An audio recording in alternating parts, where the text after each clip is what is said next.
মাঝে মাঝে আল্লাহ আমাদেরকে দুঃখ কষ্ট দিয়ে পরীক্ষা করতে চান, এগুলো আমাদের জন্য খারাপ নয়। এই দুঃখ কষ্ট বিপদ আমাদের কোমরকে সোজা করে, আমাদের পায়ের মাটিকে শক্ত করে, চিল্লায় বলেন ঠিক কি না? প্রতিকূল পরিবেশে কিভাবে বাঁচতে হয় এই দুঃখ কষ্ট আমাদেরকে শিখায়। এজন্য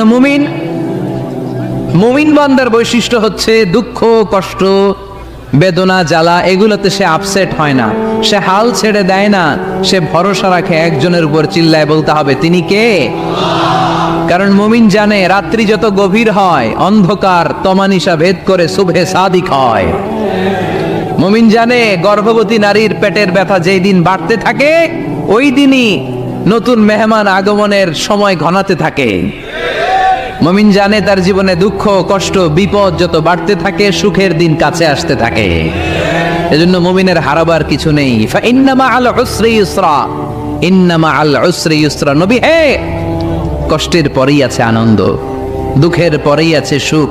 আপনি সমস্যায় পড়েছেন, ওই সমস্যার সমাধানও আছে না নেই? এই পৃথিবীতে এমন কোন সমস্যা আছে যেটার সমাধান নেই? কথা বলেন। সমস্যা তৈরি করেছে কে? আবার সমাধানও দিয়েছে কে? Allah doesn't create a lock without its key. Allah কখনো চাবি না বানাইয়া ওইটার তালা বানায় নাই। কথা কন।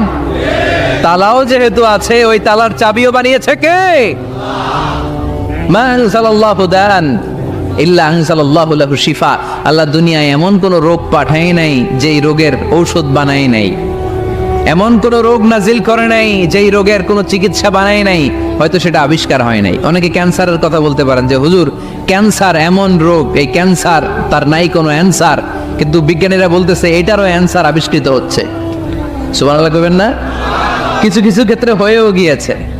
এজন্য দুঃখের পরেই আছে সুখ, কষ্টের পরেই আছে আনন্দ। এই দুনিয়াটাই এরকম, কষ্টের পরই আনন্দ। দেখবেন তারাবির নামাজ 20 রাকাত পড়তে কষ্ট লাগে না?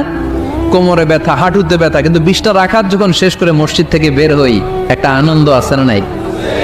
কষ্ট করে পরীক্ষার জন্য প্রিপারেশন নিলেন আপনি কয়েক মাস, কিন্তু ফলাফল যখন ভালো হয় তখন একটা আনন্দ আছে না নাই?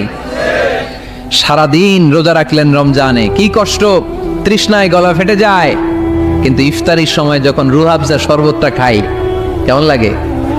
একটা আনন্দ আছে না নাই? এজন্য আল্লাহ বললেন فإن مع العسر يسرا إن مع العسر يسرا। ও নবী, কষ্টের দিন মক্কায় অল্প কিছু দিন, মদিনাতে আনন্দের দিন অপেক্ষা করছে। আমাদের জীবনে যে দুঃখ কষ্ট আসে আমরা ধৈর্য ধরবো, তাওয়াক্কুল করবো একজনের উপর, তিনি কে? কারণ আমরা বিশ্বাস করি কষ্টের দিন এটা চিরকালের জন্য নয়, সামনে আনন্দের দিন আমাদের জন্য সেট করে রেখেছে কে? কষ্ট হইতেছে, গরম লাগতেছে না?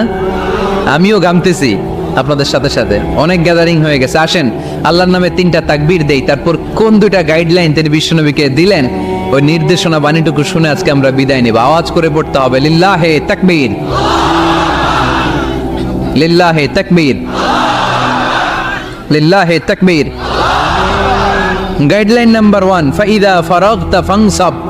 নবী আপনি যখন অবসর হন আপনি ইবাদতে মশগুল হন। ফানসাব ফিল ইবাদা, তাফসীর ইবনে কাসিরে এসেছে আপনি ইবাদতে মশগুল হন যখন আপনি অবসর পান। অবসর আল্লাহর দেয়া বড় নেয়ামত, এটা বিশ্বাস করেন?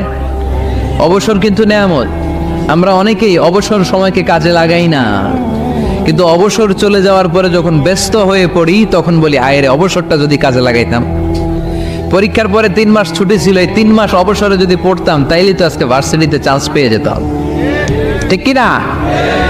এজন্য বিশ্বনবীর আল্লাহ বললেন নবী ফাইদা ফারাগতা ফাওসাব ওয়া ইলা রাব্বিকা ফারগাব। মাদানী জীবনে, মাক্কি জীবনে, দাওয়াতি কার্যক্রমের পরে, রাষ্ট্রীয় কার্যক্রমের পরে যখনই আপনি অবসর পাবেন তখনই আপনি ইবাদত করেন, তখনই বেশি বেশি আল্লাহর কাছে দোয়া করে। দোয়াটা খুব শক্তিশালী, কিন্তু আমরা অনেকে জানি না কি করে দোয়া করতে হয়। সিনসিয়ার দোয়া ইজ লাইক এ মিসাইল। আপনারা প্রায় পত্রিকায় শুনবেন আমেরিকা অমুক দেশে মিসাইল হামলা করেছে, শুনছেন? মিসাইল হামলা এমন হামলা কত সেন্টিমিটার বেগে যে কোন জায়গায় অ্যাটাক করবে, যেখানে মারার কথা ওখানে পড়বে। ঠিক দোয়াটা হচ্ছে মিসাইলের মতো। আপনি যদি দোয়ার মতো দোয়া করতে জানেন ওই দোয়াটাও জায়গা মতো যে ভেদ করবে, চিল্লা এখন ঠিক কিনা?